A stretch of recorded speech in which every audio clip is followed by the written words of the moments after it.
Good afternoon, my sires and madam. It's the Culture Detective here, investigating your favorite movies, and today I'm going to do a movie review on Barry Lyndon by Stanley Kubrick.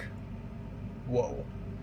So, yeah, it may seem a little random and out of the blue, but, yeah, I have watched Barry Lyndon yesterday, and today I'm going to do a review on it. And I didn't just randomly choose to watch and review this movie. There are multiple reasons why I would want to watch Barry Lyndon. First of all, I have always been wanting to watch more Stanley Kubrick films because up till yesterday, I've only seen three Kubrick films: The Shining, The Killing, and A Clockwork Orange.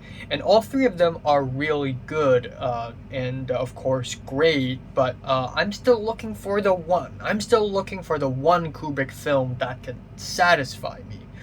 Second of all, I've been really into period films lately. I just really love the idea of how a film can recreate an entire environment from the past and look super cool and realistic. I'm just really infatuated with that idea lately. So the ideal movie to watch is Barry Lyndon, which is a 3 hour long period drama. And if that doesn't scare you, I don't know what should be. I guess I guess a scarier movie to watch would be the 7.5 hour long black and white experimental art film Satan Tango.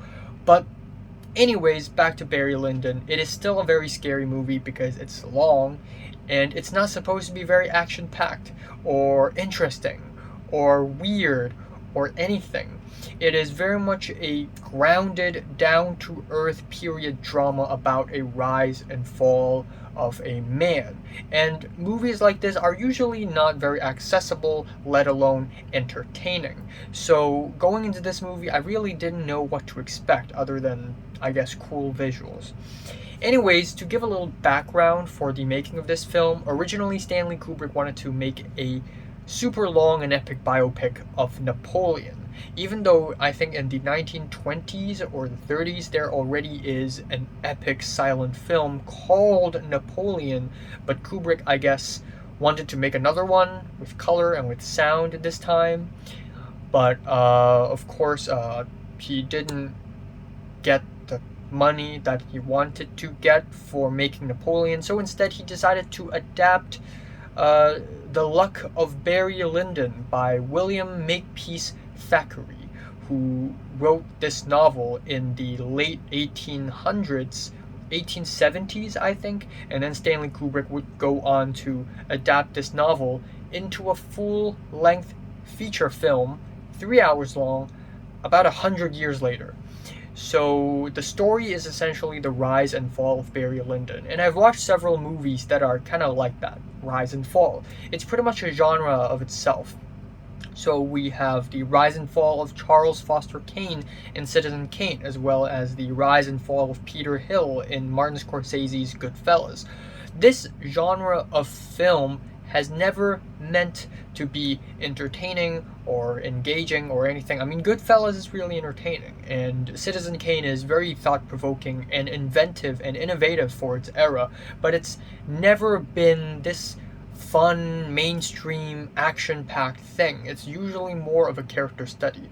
But I feel like Barry Lyndon is so much more than a character study. It's basically like a lens into 1750s, 60s, 70s, and 80s Europe. And I've always thought that this era in European history and history of the world in general is the most boring era, because this era is where things started to get really real. No more witchcraft, no more weird religions. Monarchs are going away. There are parliaments now, and colonization, just the world becoming less interesting and more cruel. And then in the Industrial Revolution, and everybody's dressing up like this, like Mozart and Bach, and everybody just acts like this. Just a bunch of neoclassical paintings, essentially. But a movie A 3 hour long monster movie that really passionately dedicates itself to a period of time is so freaking good. I just love the idea that a movie completely dedicates itself to a period of time. So completely so that the costumes in Barry Lyndon are literally bought off in auctions. They are actual clothes people wore in the late 18th century. And then we have music, which also are from the late 18th century. And then we have the dialogues, which are also very late 18th century. The film just completely dedicates itself to the late 18th century. And I just really love that idea. This movie is a very sophisticated piece of art, you can say. And while I don't find this movie like that entertaining or anything, this is undoubtedly a masterpiece and probably my favorite Kubrick film I've seen to date. First of all, the cinematography is stunning. It is breathtaking. Every single shot is wallpaper worthy. And I know I've said this for quite a few films, The Conformist. Uh, Lately, I reviewed The Green Knight, a lot of cool shots, Dune as well. I can name a lot of movies that are basically like this, but Barry Lyndon basically takes that to a whole new level because Stanley Kubrick was actually inspired by a lot of neoclassical paintings. So what ends up happening is that a lot of the shots in Barry Lyndon literally looks like a painting. And there are also a lot of attention to details. Barry Lyndon is a film that requires a lot of rewatch because there's actually a lot of details in the background that if you've never seen the shot, you wouldn't pick up.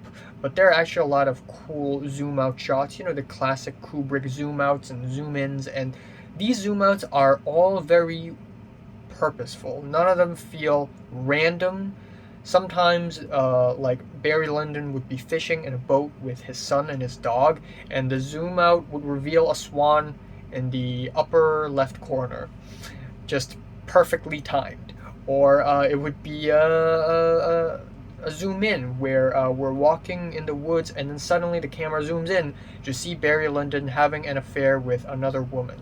And it is these shots that are so enticing. Oh, and my personal favorite, though, um, my personal favorite zoom out is a shot of a window. So we see a square, and inside the window, it's the outside world, and people are fighting with guns and swords. Like, people are fighting. It's the Prussian army. And then the camera zooms out to see another gun popping into this to the frame, and it's Barry Lyndon firing it from a distance. That is a cool ass shot. There are also a lot of shots that look like paintings, like a shot towards the end where Lord Bullingdon tries to wake up Barry Lyndon, and that is amazing. It literally, if you hadn't told me that this is filmed and you show me a still, I would think this is a painting. I would actually think this is a painting. And then there are a lot of shots where a bunch of characters just sit around a table with candle lights, and it still looks good. Apparently, Stanley Kubrick had to borrow lens from NASA because the room is so poorly lit, the room is so dim, that he has to use lens from NASA that is ultra sensitive to light in order to capture those scenes, and it looks amazing. Not only that, but the makeup is really on point as well. Now, I don't know a lot about neoclassical European history because I've never studied it. All I've studied all my life is Chinese history. Give me a break. But for some reason, I just feel like this movie does such a great job in portraying that specific era of time with the makeup, the white powder, the lipstick, the moles, which I believe is also kind of a beautification. But all this is fantastic. The music is really good as well. It does get a little repetitive in the first half, where in every battle scene we get this bit of music that sounds like the national anthem. But it is used in order to show the repetitiveness of Barry Lyndon's life. And then in the second half, it becomes so much more luxurious and expressive and baroque. And that is because Barry Lyndon has risen the ranks and became somewhat wealthy and prestigious of a man. I think the acting is really good as well. Everybody did a really great job. And even the kids, the child actors, they could have sucked, but no, they did a great job. And yeah, finally, let's talk about the story itself. It is a very immersive experience, first of all. It is really one of the most immersive cinematic experiences I've had.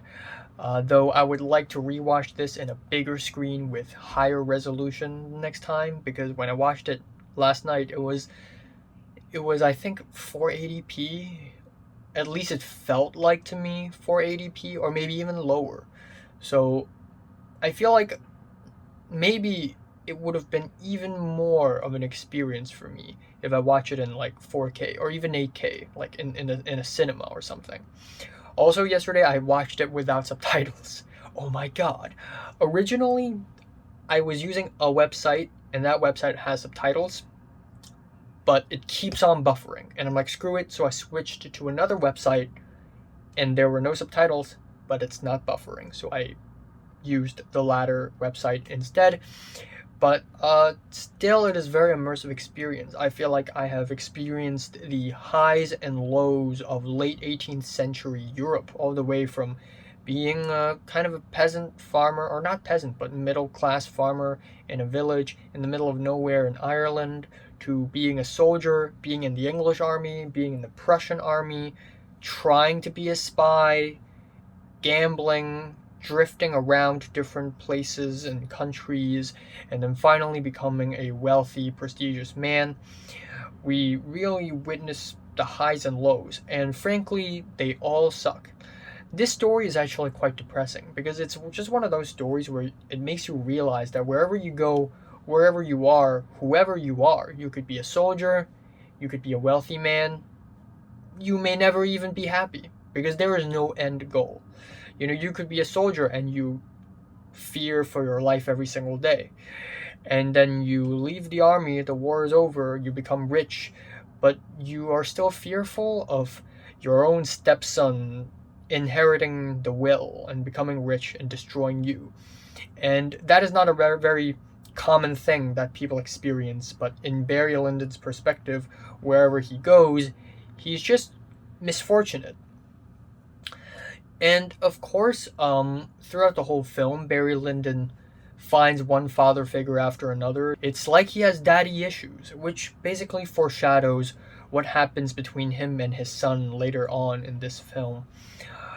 And finally, I'd like to say that Barry Lyndon isn't a very likable character. Like, the movie doesn't really make an effort to make Barry Lyndon a super likable character, because that isn't really the point of this film either. I mean, if Barry Lyndon is a super likable and rootable character, or in the first half, Redmond Barry, then this story would have been so much more emotional, while Stanley Kubrick likes to keep a distance, usually. But really, the whole point of this film isn't to make Barry Lyndon this really likable character so that we would, um, really care about him, so whenever something sad happens, we feel sad too. And there are scenes in this film where sad things happen and we feel sad too. Certainly, I felt sad, but not enough to make me feel like, wow, the whole world is crumbling down.